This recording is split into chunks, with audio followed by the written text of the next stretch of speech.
জুলাই সনদের আইনগত ভিত্তি ও বৈধতা নিশ্চিত না করে এবং বাস্তবায়ন প্রক্রিয়া সম্পর্কে জাতিকে স্বচ্ছ ধারণা না দিয়ে গতকাল জুলাই সনদ স্বাক্ষর অনুষ্ঠান আয়োজন করেছে অন্তর্বর্তীকালীন সরকার। জুলাই সনদের কোনো আইনি ভিত্তি প্রদান না করা, জুলাই সনদ বাস্তবায়ন আদেশের খসড়া প্রকাশ না করা এবং সনদ বাস্তবায়ন পদ্ধতির পূর্ণাঙ্গ রূপরেখা জাতির সাথে উন্মোচন না করায় স্রেফ আনুষ্ঠানিকতার জন্য গতকাল জুলাই সনদের স্বাক্ষর থেকে বিরত থেকেছে জাতীয় নাগরিক পার্টি। জাতীয় নাগরিক পার্টি এনসিপি প্রতিষ্ঠার দিন থেকেই ৭২-এর ফেসিবাদী বন্দোবস্তের বিরোধ ঘটিয়ে নতুন সাংবিধানিক অগ্রযাত্রায় সামিল হতে সরকার এবং সকল রাজনৈতিক দলকে আহ্বান জানিয়েছে। বিচার সংস্কারের অংশ হিসেবে জুলাই সনদ প্রণয়ন ও বাস্তবায়ন এবং গণপরিষদ নির্বাচনের দাবিতে সারা বাংলাদেশে এনসিপি জুলাই পদযাত্রা কর্মসূচি বাস্তবায়ন করেছে। রাজধানী থেকে তৃণমূল পর্যন্ত বাংলাদেশের জনগণ এই দাবিতে এনসিপিকে দৃঢ় সমর্থন দিয়েছে। একই সাথে জাতীয় ঐক্যমত্য কমিশনেও রাষ্ট্রের কাঠামোগত সংস্কার প্রক্রিয়াকে ত্বরান্বিত করতে জোরালো ভূমিকা পালন করেছি আমরা। কিন্তু আমরা দেখেছি জুলাই সনদ বাস্তবায়ন পদ্ধতি সম্পর্কে জাতিকে ধোঁয়াশায় রাখা হয়েছে। জুলাই সনদে এর আইনি ভিত্তি হিসেবে জুলাই সনদ বাস্তবায়ন আদেশের কথা উল্লেখিত হয় নাই। আমরা বলেছি অভ্যুত্থান পরবর্তী যেগুলো বন্দোবস্তের নৈতিক ও আইনি ভিত্তি হতে হবে জুলাই অভ্যুত্থানে প্রকাশিত জনগণের সার্বভৌম ও গাঠনিক ক্ষমতা। কিন্তু দুর্ভাগ্যের বিষয় জুলাই সনদে জনগণের সার্বভৌম ও গাঠনিক ক্ষমতা সম্পর্কিত মৌলিক সত্যের কোনো উল্লেখ নাই।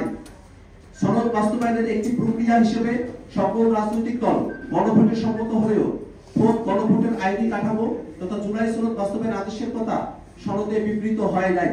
অপরদিকে জুলাই সনদে রাজনৈতিক দলগুলো সংবিধানের এমন কিছু অনুচ্ছেদ পরিবর্তনের ব্যাপারে সম্মত হয়েছে যা বিদ্যমান সংবিধানের তথাকথিত বেসিক স্ট্রাকচারের আওতাভুক্ত।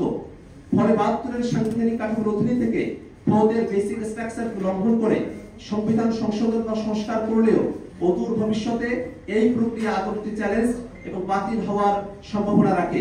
কাজে এই প্রক্রিয়ায় জুলাই সনদ পাশ হলে এটি জনগণের সাথে একটি সাংবিধানিক প্রতারণা বই কিছুই হবে না। এই কারণেই আমরা গণভোটের পূর্বে জনগণের সার্বভৌম ইচ্ছার বহিঃপ্রকাশ হিসেবে সরকার প্রধান ডক্টর মোহাম্মদ ইউনূস কর্তৃক জুলাই সনদ বাস্তবায়ন আদেশ জারির কথা বলেছি, যে আদেশের খসড়াতে এর আইনি ভিত্তি ও বৈধতা এবং জুলাই অভ্যুত্থানের কথা স্পষ্ট উল্লেখ থাকবে। যেহেতু ঐক্যমত্য কমিশনের মেয়াদ বৃদ্ধি করা হয়েছে, ফলে সৃষ্ট আইনি জটিলতা নিরসনে এবং জুলাই সনদকে একটি যথাযথ আইনি ভিত্তি দিতে আমরা জাতীয় ঐক্যমত্য কমিশনের সাথে পূর্বের ন্যায় আলোচনা চালিয়ে যাব এবং উপযুক্ত বিষয়গুলি সম্পর্কে সুনিশ্চিত হলেই আমরা সনদে স্বাক্ষর করব। গতকাল জুলাইয়ের শহীদ পরিবার ও আহতরা কিছু দাবি নিয়ে উক্ত অনুষ্ঠানে গিয়েছিল। তাদের দাবির প্রেক্ষিতে জুলাই সনদের অঙ্গীকারনামা ৫ম দফা সংশোধন করার ঘোষণা দিয়েছে ঐক্যমত্য কমিশন। কিন্তু ঐক্যমত্য কমিশন এই বিষয়টি প্রথমে আমলে দিলে শহীদ পরিবার এবং আহত যোদ্ধাদের রাজপথে নামতে হতো না। আমরা আরো দেখেছি সৃষ্ট সংকটের শান্তিপূর্ণ সমাধান না করে আহত যোদ্ধাদের উপরে হামলা করা হয়েছে। আমরা এর তীব্র নিন্দা ও প্রতিবাদ জানাই। আমরা এই ঘটনার সুষ্ঠু তদন্ত ও বিচার দাবি করছি। আমরা দেখেছি আমন্ত্রিত শহীদ পরিবারও এই অনুষ্ঠানে প্রাপ্য সম্মান পান নাই। প্রশাসন থেকে তাদের সঙ্গে উচ্চবাচ্য করা হয়েছে। শহীদ পরিবাররাই জুলাই সনদ আয়োজন অনুষ্ঠানের মূল আকর্ষণ। তাদেরকে মঞ্চে থেকে এক কোণে বসিয়ে তাদের সাথে অমর্যাদা করা হয়েছে। শহীদ ও আহতদের আত্মত্যাগের পরেই আজকের জুলাই সনদ তাদের উপর হামলা করে এবং তাদেরকে অসম্মান করে জুলাই সনদকে পাওয়ার এলিটের সেটেলমেন্ট বানাতে চাওয়ার অপচেষ্টার নিন্দা জানাই আমরা। ফেসিবাদ বিরোধী অনেক রাজনৈতিক দল অন্তর্বর্তীকালীন সরকার কর্তৃক আগামীতে জুলাই সনদের আইনি ভিত্তি দেওয়া হবে এমন আশাবাদ ব্যক্ত করে গতকাল সনদে স্বাক্ষর করেছেন।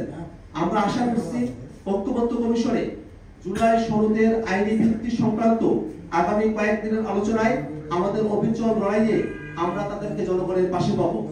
কোন অবস্থাতে জুলাই সনদকে জুলাই ঘোষণাপত্রের ন্যায় আইনি ভিত্তিহীন রাজনৈতিক সমঝোতার দলিল বা জেন্টলম্যানস এগ্রিমেন্টে পর্যবেসিত করা যাবে না। আমরা আশা করছি অন্তর্বর্তীকালীন সরকার জুলাই অভ্যুত্থানে প্রতিহত জনগণের অভিপ্রায়কে ধারণ করে জুলাই সনদের আইনি ভিত্তি ও বাস্তবায়নে কার্যকর উদ্যোগ গ্রহণ করবে।